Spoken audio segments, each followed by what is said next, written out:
Hey everybody, it's Joe, Redneck Collector, coming at you with another video.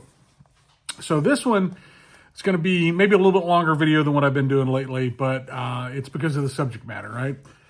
I recently dove in to an iconic set.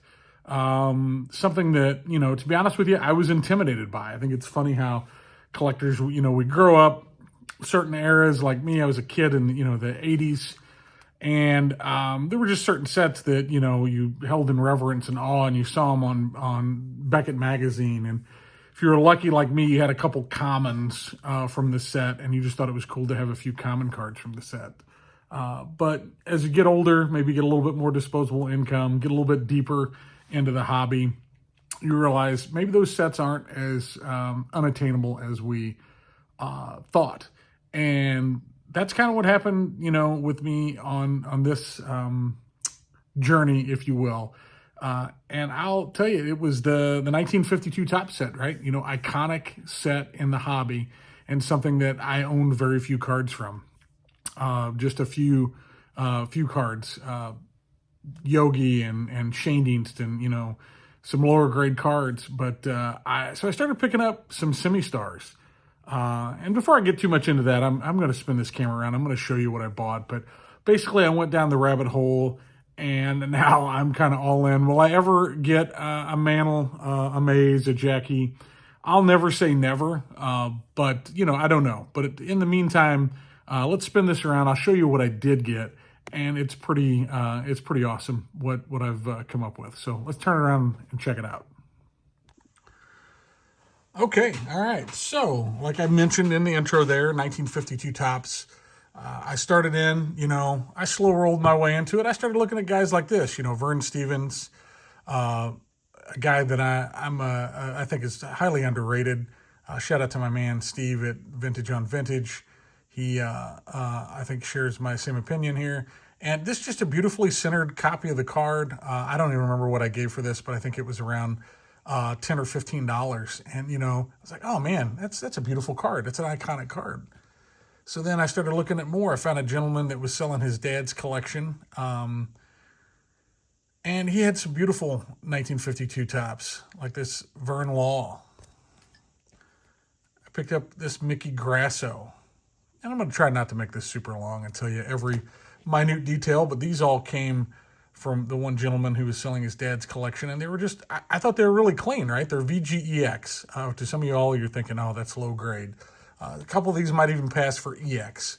But I was, I picked these all up and averaged like less than $10 a card, probably if you factor in. I gave maybe a little bit more for the Rosen. But I was like, man, if I could get these for that price, what else could I get? So I got to looking around, and I found a seller that had a beautiful Duke Snider.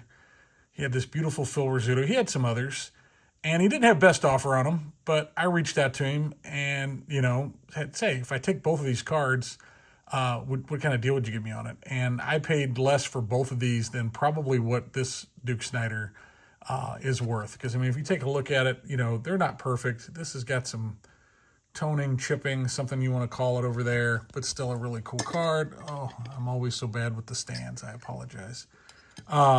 Duke Snider, though, look, that's a pretty centered card. Some touch corners, but really overall a nice copy, right? So then I knocked off a couple of those, and I'm like, man, maybe this isn't so far-fetched. So then I found my favorite place, an online comic seller that had this beautiful Bob Feller, one of Mike Payne's 300 great baseball cards, as is the Rizzuto, I believe. And, this one happens to be a red back. These two over here, I believe, are black backs. And I got a really good deal on that. I gave less than $100 for that copy. So then I started thinking, man, maybe I can pick up more 52s. And I needed a Johnny Mize, right? This iconic image with all those baseball bats on his shoulder. It's got a little stain up there in the corner, but still fantastic card. And I think I gave $35 for that.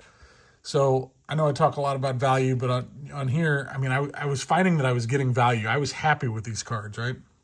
Well, then I was down the rabbit hole solidly, and I started searching, and I happened to find a seller with another 52 Duke Snider. And just another great copy. And I thought, well, I don't know what made me think to do it, but this seller had no other baseball cards. So I thought, well, maybe I can get a really good deal on it. And again, I got this card for less than $100. I thought, why not? Whichever one of those grades out the best, the other one I'll flip. I'll make a little money that I can put into to this collection. Well, this seller immediately started messaging me. He was very cordial. We started talking. He had some other cards. And we went back and forth.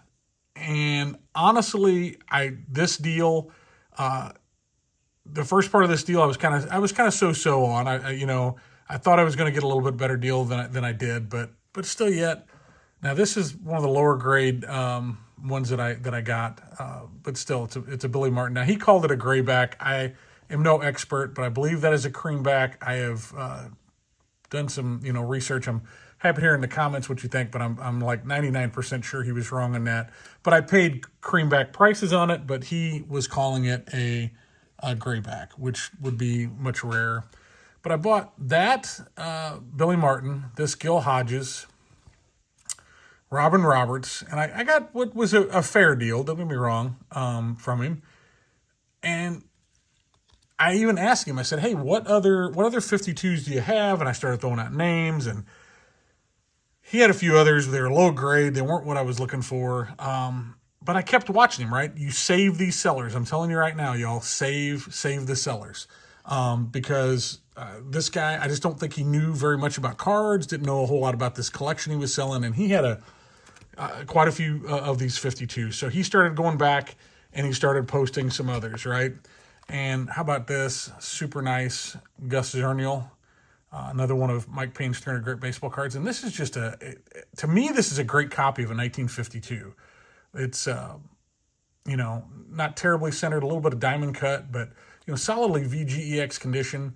On the back's a little bit more OC, but, that's a black back as, I moved kind of fast through this first stack. But, most of what I bought, not all, but most of what I bought were black backs so far in this group. So you had that Zernial, and I got a really good price on it. I love the image on this Larry Jansen. Blackback. I got that from him. I ended up buying all these cards from him for, what I thought were ridiculously low prices. There's the Monty Irvin in a redback. How about this Early Win? It's got a little wrinkle on it, but man, centering's not bad. I apologize for the light. Beautiful Ralph Branca. Man, look at that. That's just a really nice card. And, I keep buying from this guy. I keep buying from him, and he just keeps messaging me. And one of the cards I'd asked him about, he posted one. I missed it. He sold it. Then he posted. I'd asked him about it. He said he didn't have any more. I don't think he knew what he had. And then he posted this beauty, this Warren Spahn. And it is, OC, but, man, it's a pretty sharp card, y'all. It is a nice 1952 Warren Spahn. And so I strike a deal on that. And we had teased the idea of man, if you just keep posting stuff, I'm going to buy it all. So finally, we go back and forth and haggle, if you will. He shows me pictures of what he's got left. And I thought, okay, all right, let's see if we can come to an agreement on this. And long story short, we did. I bought the rest of his partial set of 1952 tops. Sorry, you're trying to stay organized. And it had some other killer cards in it, like Carl Erskine. It's a beautiful copy, if you ask me. This Ellis Kinder's got some wrinkles on it, I think. I don't know. Oh, yeah, it's down there. So overall, look at that. Another Gus Zernial. Another solid copy of the Gus Zernial. I'm going to move through these fairly quick. How about some more Robin Roberts? Willie Jones, it's got some damage to it. So not all of them. That Ashburn is really, really OC. I'd really like to upgrade that at some point already. There's a low-grade Mize. There's another lower-grade Mize. How about another Gus Zernial? Just ridiculous, right? A couple Kells, OC. Look at the clues. You had 3 really pretty nice clues in there. A really rough Gil Hodges. It's a really nice Billy Goodman, a really rough Dom DiMaggio. So the condition was kind of all over the place. This got some surface wrinkles on it, but it's fairly well seen. Still a beautiful card. Johnny Pesky, Ray Scarborough. There was a lot of duplicates in here.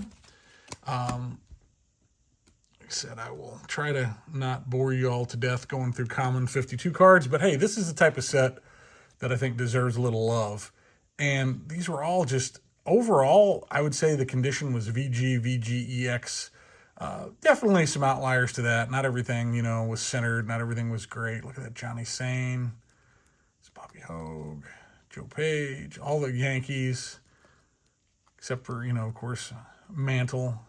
He had a Berra that he sold, but I already had that card. And where's Lopat? Man, I really like the image on that. That's a little bit rougher condition card.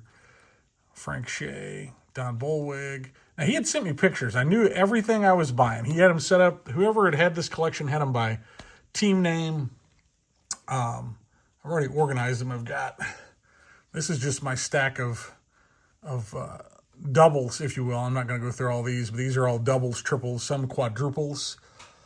And this nice big stack of 1952. It amounted to, I don't know how many unique cards it amounted to, but it amounted to about 180 or so unique 1952 Topps cards. So there's this partial set. And one of the things that I missed in the picture when he sent it to me, and one of the really hidden gems in this whole thing, is how about, look at that, a number 1 Andy Pafko in what is really nice VGEX condition. It's also a black back. I mean, this was just super nice. I couldn't believe I missed it in the initial photos. And I did see it in the photos after we struck the deal. There was different deals that happened here. This last deal that brought the Pafko and some of these other cards, I averaged about $7 a card. Now, on those other ones I showed you earlier, Spawn and some of the others, I definitely, I got really good deals on them, but I couldn't say I pulled off that great of a deal. But if you factored those cards in, I don't know, it would, might bring it up to, $25 a card or something. Maybe not that much, but it would definitely bring the price up. But this Pafko was a really nice surprise in there. Another thing, there was some oddball stuff that he threw in, I believe these are 77 or 78. They're in really good shape, though. I love these Hostess cards. But then this was a nice little throw-in. Now, it's folded at the perforation, but there is the Mickey Mantle on the other side of that. So the 1962 post panel. So Mantle's there. It's still intact, but it is folded along the perforation. So amazing stuff, if you ask me. I'm now the proud owner of about half of a 1952 Topps set. And I couldn't be happier. I've just been grinning ear to ear going through this, looking through some of these cards, just really enjoying it. Put just a few out here to fill it out.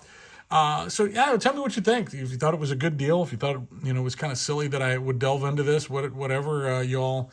I'd love to hear comments on this, but I'm just tickled pink to have this partial set, if you will. So now I'm down to in the low numbers. Or really, I need the high numbers. I need, Mays, I believe is technically a low number, if I'm not mistaken. And I need, believe it or not, I need an Enos Slaughter, and it's hard to believe me being a Cardinal guy. And I need a Bob Lemon. But if I get Slaughter, Lemon, and Mays, I'll have, all the Hall of Famers except for the high numbers. So that's kind of where I will begin my assault, if you will, and we'll see how far we make it. You all know that I'm all over the place in my buying, so who knows what the future will hold. But until then, I'm just super ecstatic to have started this journey. And I guess the lesson to be learned here was whether it's 1952 Topps or T206 or whatever it is in the hobby, don't be afraid to kind of, dip your toe in it first, see what it's all about, but then start looking for it. I found this deal and I'm super ecstatic about it. And I really feel like from a value point of view, I did the redneck collector thing to do. I got into this all at really good values that if somewhere down the road, I pivot, I'm going to be able to come out of this smelling like a rose, so to speak. So anyway, thank you all for watching. I really, really appreciate you tuning in for this one. I hope you got a kick out of these cards as much as I did. The 1952 Mystique definitely still holds power over me. So thank you all. Appreciate you. We'll see you on the next one. Remember, keep it a little redneck.